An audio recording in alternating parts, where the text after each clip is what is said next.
Pemirsa Anda kembali menyaksikan Buletin Metro TV Jateng DIY Dialog bersama saya Heri Saputra.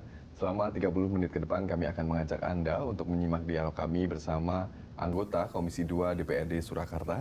Dan saat ini sudah hadir bersama kami dua narasumber. Yang pertama adalah Bapak Margono selaku anggota Komisi 2 DPRD Surakarta. Kemudian juga ada Jugo Agung Ruwanto yang merupakan anggota Komisi 2 DPRD Kota Surakarta. Dan untuk kesempatan kali ini, tema yang akan kami bahas adalah revitalisasi pasar tradisional di Kota Surakarta. Dan untuk mengawali dialog hari ini, saya tanyakan terlebih dahulu mungkin kepada Pak Margono, Pak. Kenapa Pak butuh revitalisasi pasar tradisional di Surakarta? Ya, terima kasih waktu yang diberikan kepada saya.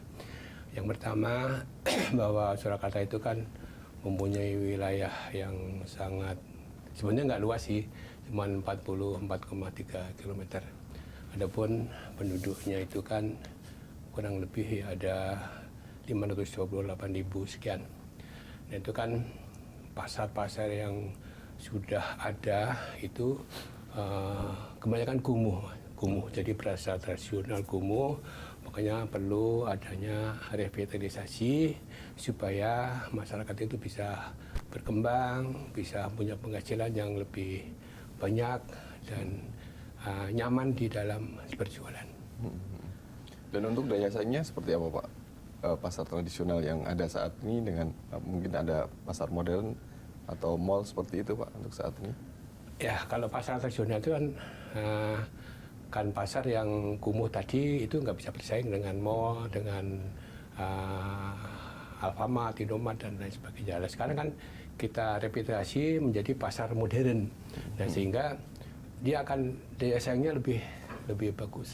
Oke, semakin bersih, daya saingnya meningkat. Daya saing meningkat, kemudian pengunjung juga meningkat karena bersih. Di situ ada kuliner, ada pedagang-pedagang juga bersih-bersih, tidak seperti yang kumuh.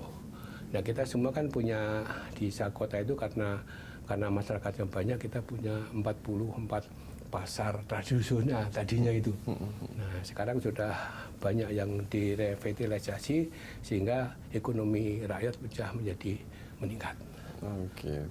Saya mungkin beralih ke Pak Yugo terlebih dahulu Pak.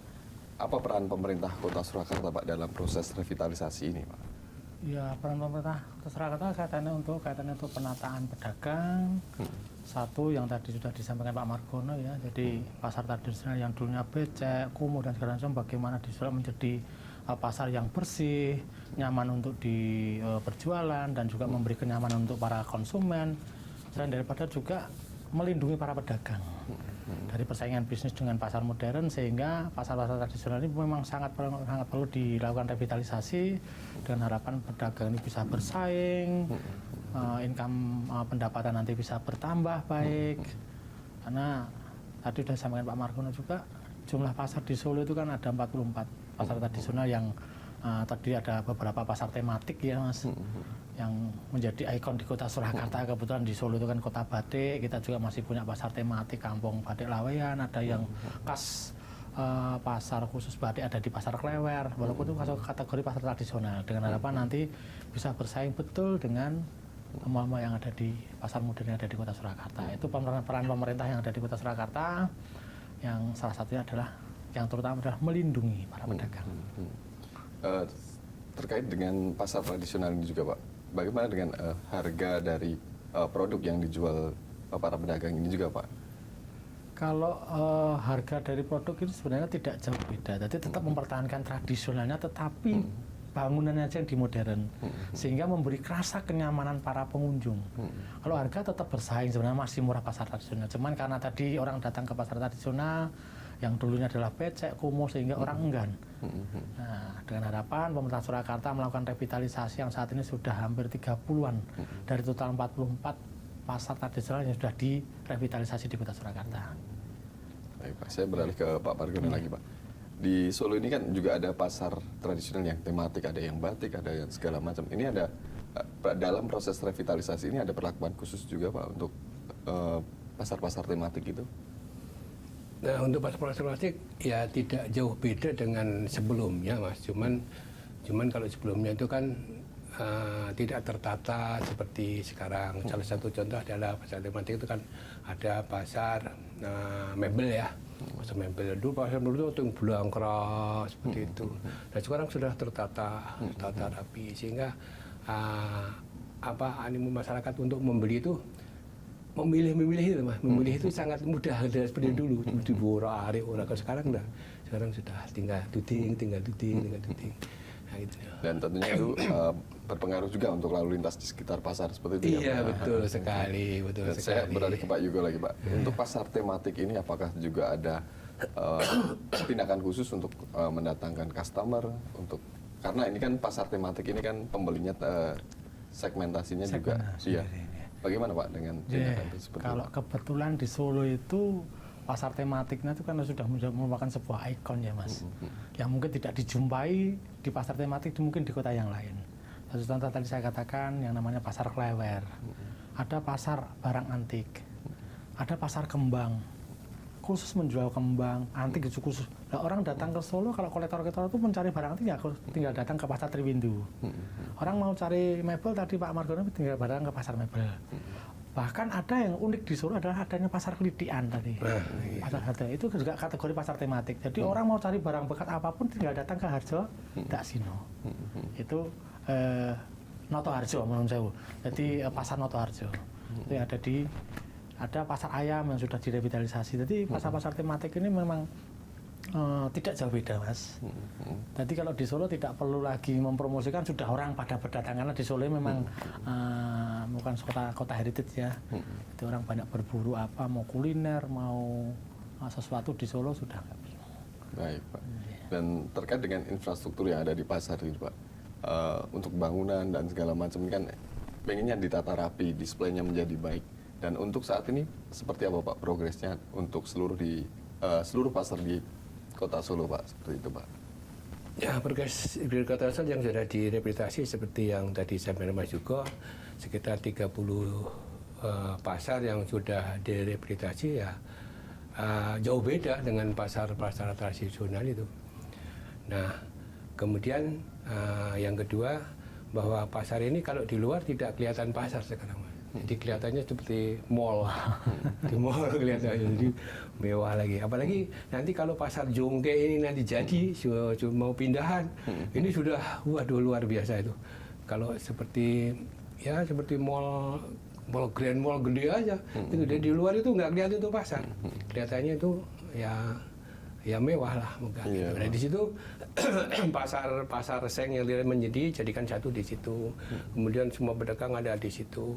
Jadi di Solo ini memang sudah terkenal. Misalkan mau beli oleh-oleh sudah ada lagi pasar oleh-oleh sudah punya sendiri. Mau kain-kain sudah ada di pasar Klewer. Dan memang ada tren juga ya saat ini yang mungkin sedang dikembangkan juga untuk menuju proses digitalisasi seperti itu Pak. Dan, ada ya. Mungkin nanti akan saya tanyakan hal itu, tapi kita lihat jeda yang satu ini Pak. Pemirsa tetap bersama kami di Metro TV, kami akan kembali sesaat lagi.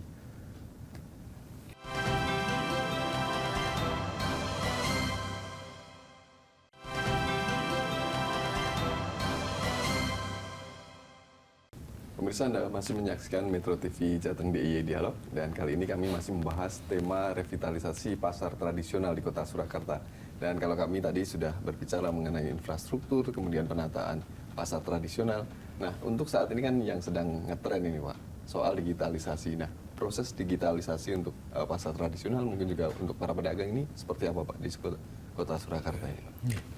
Jadi untuk menginjak di era digitalisasi ini, di pasar-pasar tradisional sudah kita terapkan lewat e-distribusi salah satunya. Jadi para pedagang itu sudah tidak lagi bayar manual tapi sudah pakai yang namanya e-distribusi. Terus terkait dengan pengelolaan parkir juga, mungkin berbelanja pun juga sama Mas. Jadi mungkin tidak pakai cash flow, sudah pakai yang namanya QRIS pelayanan. Jadi banyak hal yang sudah dilakukan terobosan oleh Dinas Perdagangan di Kota Surakarta terkait di era digitalisasi ini untuk kesiapan teman-teman pelaku atau pedagang di pasar tradisional jangan sampai kalah. Seperti hanya pembinaan, pelatihan, pendampingan, seperti sudah dilakukan oleh dinas kami. Sehingga pedagang itu betul-betul siap bersaing. Walaupun kami pasar tradisional, tetapi tidak kalah dengan yang namanya pasar modern. Yang menarik itu e-retribusi ini, Pak. Ini teknisnya seperti apa, Pak? Kan kalau dulu kan ada pedagang yang keliling untuk menarik retribusi ini. Kalau untuk e-retribusi ini seperti apa, Pak? Teknisnya? Jadi pedagang nanti tuh dikasih kartu tinggal tapping, Mas. Oke. Jadi ada kartu ID semacam tanda ya. Jadi dia sebagai pedagang binaan dari Disdak, tinggal tapping, dia sudah bisa menyetor retribusinya sehingga meminimalis kebocoran, sehingga apa yang menjadi potensi PAD di Kota Surakarta nanti biar bisa betul naik dan maksimal. Itu salah satu bentuk terobosan yang sudah dilakukan oleh Dinas Perdagangan. Nah, berarti ada proses pengembangan SDM juga ya, Pak, Iya. untuk tenaga yang biasanya untuk melakukan retribusi dan segala macam itu. Nah, proses pengembangan SDM-nya ini seperti apa, Pak, hingga saat ini, Pak? Ya, sekarang kan ada namanya pelatihan-pelatihan, kemudian ada workshop, kemudian ada training-training. Itu sudah mulai dilakukan itu. Dikdak itu setiap tahun anggaran itu ada anggaran untuk hal tersebut. Sehingga sedikit demi sedikit nanti semuanya pakai apa yang kita katakan masuk ke tadi, pakai digitalisasi tadi. Oke. Dan proses pelatihan ini juga diberikan untuk para pedagang dan segala macam? Iya, diberikan untuk para pedagang, pelatihan juga diberikan oleh bagian parkir juga. Baik, Pak.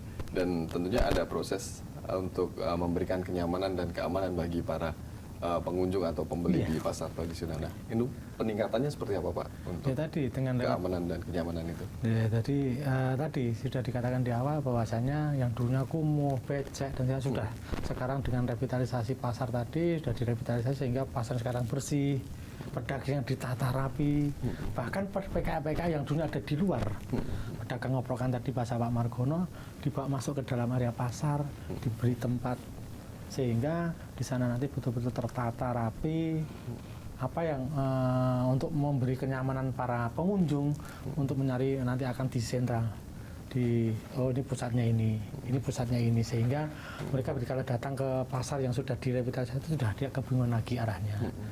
Belum lagi nanti papan-papan menunjuk arah yang disiapkan oleh dinas terkait bagaimana memudahkan konsumen atau pembeli itu nanti berbelanja.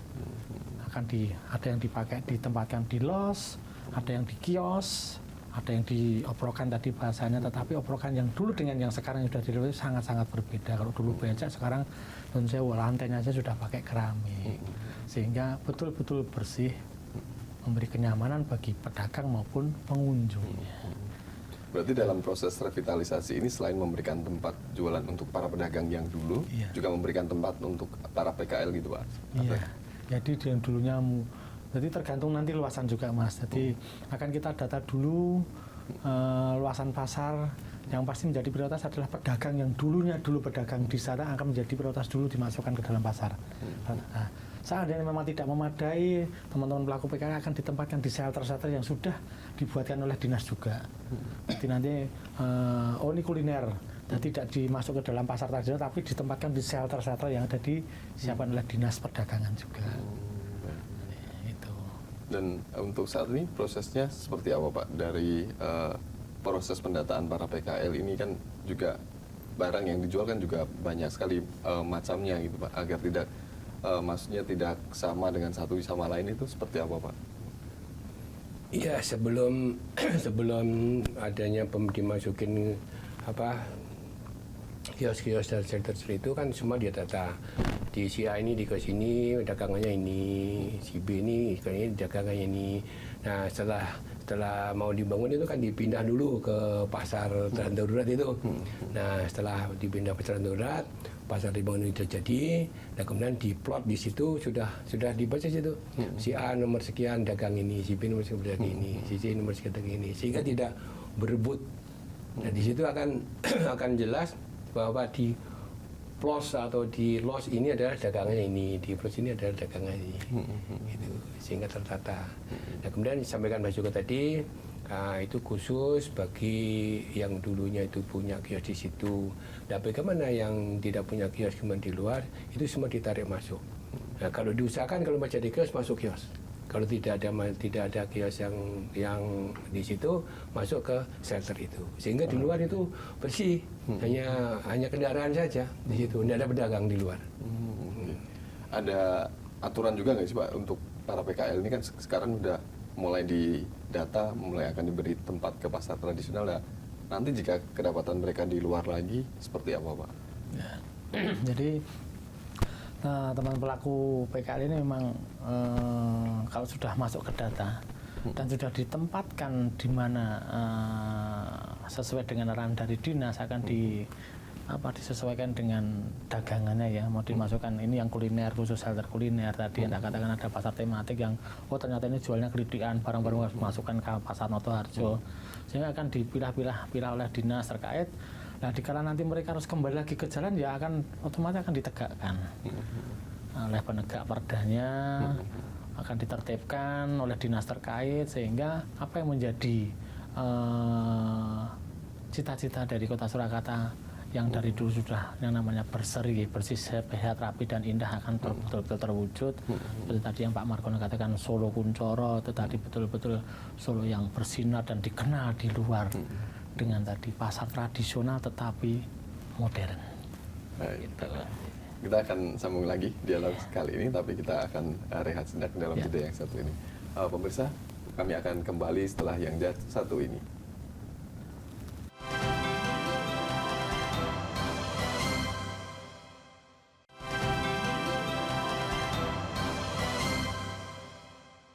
Pemirsa, Anda masih menyaksikan Buletin Metro TV Jateng DI Dialog, dan kami masih bahas soal revitalisasi pasar tradisional di Kota Surakarta. Dan jika kami tadi sudah membahas ada pelatihan dan kemudian ada juga pembekalan bagi mulai dari tukang parkir hingga para penjual di dalam pasar. Nah, proses pembekalan ini bahkan tentunya membutuhkan banyak sekali sumber daya manusia dan banyak sekali OPD yang dilipatkan. Lah, proses dari kerjasama ini seperti apa Pak? Jadi terutama yang membidangi adalah Dinas Perdagangan dan juga Dinas Pasar dan Perdagangan ya Mas. Jadi mereka itu memang sambil stafet, sambil mereka itu mengedukasi para pedagang untuk bisa mengikuti perkembangan zaman di era digitalisasi ini.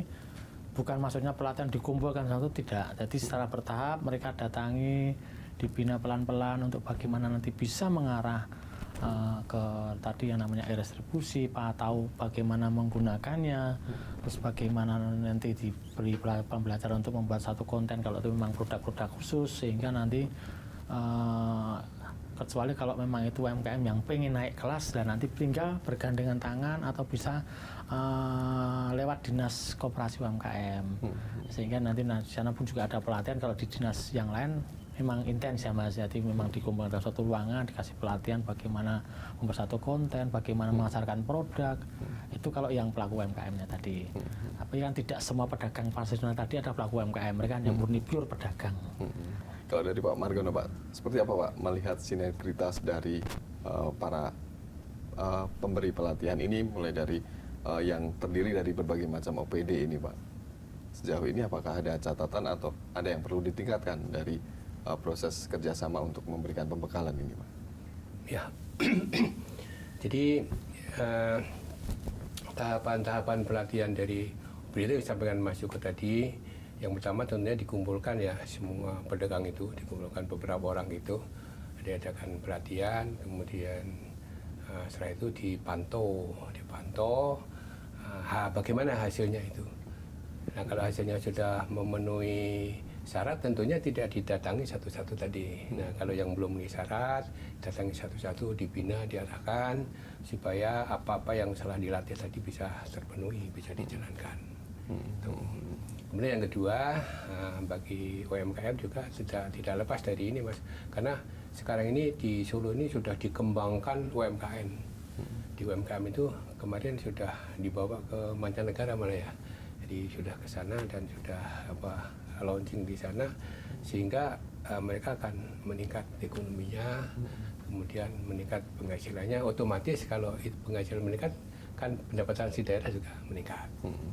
Gitu Mas. Ada target Pak, pendapatan asli daerah itu ke depannya akan mencapai angka berapa seperti itu Pak? Tadi ada Mas, tapi angkanya itu yang saya berapa Mas Yogo angkanya, Ya, targetnya itu?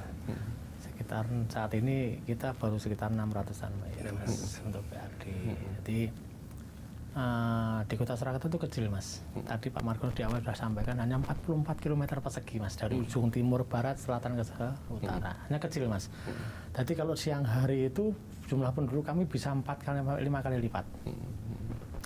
Kalau sesuai dengan data yang di kami di dinas ada di dinas kependudukan itu hanya sekitar 500-an ribu. Tetapi kalau aktivitas siang hari bahkan malam hari bisa menjadi 2-3 juta, Mas, di Solo itu. Jadi aktivitas berdagang orang dari sekitaran Solo tadi pada datang ke Solo berjualan, entah itu mau kuliner, mau tadi produk-produk UMKM, tetapi di Solo memang betul-betul menjadi daerah ataupun kota tujuan, bukan hanya orang berwisata tapi berniaga, Mas. Sehingga jumlah penduduk yang di siang hari itu bisa sampai 2-3 juta, tetapi kalau di malam hari, dini hari itu paling cuma sesuai dengan data di Capil hanya 500-an ribu. Terkait dengan target PAD itu Mas tadi Pak Margo sudah sampaikan, kita tetap bagaimana terus melakukan kiat-kiat untuk menaikkan pendapatan asli.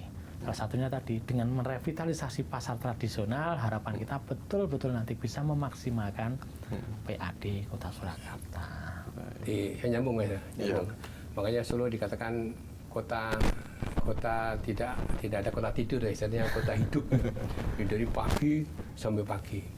Itu di Solo, Mas. Yang lainnya Solo saya kira nggak ada. Jadi Solo itu pedagang kuliner itu mulai dari pagi, nanti sampai siang ganti orang, sampai sore ganti orang lagi, sampai tengah malam ganti lagi, sampai pagi lagi. Jadi mulai dari yang Rp2.000 sampai berapa ratus ribu itu ada di Solo. Monggo silahkan datang ke sana. Maka di sana itu kota tidur, itu kota hidup dari pagi sampai pagi, ramai terus. Dari penduduknya segitu, tapi yang ada di Solo lebih dari segitu. Gitu. Baik, Pak. Dan mungkin terakhir sebagai penutup dialog kali ini, Mas, saya beri kesempatan untuk Bapak-Bapak mungkin ada harapan atau keinginan nantinya proses revitalisasi pasar tradisional di Kota Surakarta ini akan seperti apa, atau pembangunan Kota Surakarta ini nanti akan jadi seperti apa. Mungkin dimulai dari Pak Margono. Ya, siap. Jadi harapan kami tentunya kami adalah mitra dari OPD ya, dari eksekutif. Harapan kami program ini supaya diteruskan sehingga revitalisasi nanti akan selesai, akan menjadi pasar modern semua. Sekarang kan masih ada kurang lebih 13 ya, ada 14 pasar yang belum direhabilitasi. Kemudian kedua, harapannya mudah-mudahan ekonomi masyarakat bisa menaik, bisa meningkat sehingga PAD di Kota Solo ini juga akan meningkat. Dan kemudian mudah-mudahan ke depan, karena ini kan masa jabatan DPR di Kota Surakarta ini kan sampai tanggal 14 besok. Di 14 besok ini sudah ganti, sudah ada pelantikan baru. Mudah-mudahan nanti bisa dilanjut oleh anggota Dewan yang baru, nah, sehingga program atau cita-cita Solo Berseri, Kuncoro ini tadi bisa berlanjut. Demikian. Baik, Pak. Terima kasih, Pak. Pak Yugo, Pak. Jadi sebagai penutup, saya berharap warga di sekitaran Surakarta. Jadi saat ini saya hanya bisa menghimbau, silahkan cek di Kota Solo. Pasar kami sudah bagus, pasar kami sudah bersih, pasar kami sudah tidak kalah dengan pasar modern. Apalagi yang mungkin bulan depan mau rencana diresmikan pasar Njongge. Itu bangunannya kayak bangunan kolonial ya. Jadi Keraton. pasar tradisional tetapi kalau dilihat dari luar kayak nggak kalah sama mall. Jadi itu salah satu bentuk contoh yang dari sekian banyak pasar yang sudah direvitalisasi. Dan ada juga pasar-pasar induk yang buka 24 jam. Ada pasar Legi, ada pasar gede, ya monggo. Jadi harapan saya masyarakat sekitar Solo, sekali lagi saya harapkan datang ke Solo, kunjungi Solo, karena Solo saat ini sudah berubah, Solo sudah lebih baik. Baik, Pak. Terima kasih, Pak. Dan tadi pemirsa, wawancara kami bersama anggota Komisi 2 DPRD Kota Surakarta, dan memang saat ini proses revitalisasi pasar tradisional terus digencarkan oleh pemerintah Kota Surakarta, dan harapannya nanti bisa memberikan kenyamanan dan keamanan bagi masyarakat yang berbelanja di pasar tradisional dan tentunya meningkatkan pendapatan ekonomi bagi Kota Surakarta. Terima kasih atas waktunya. Dari saya Garis Saputra, pamit undur diri.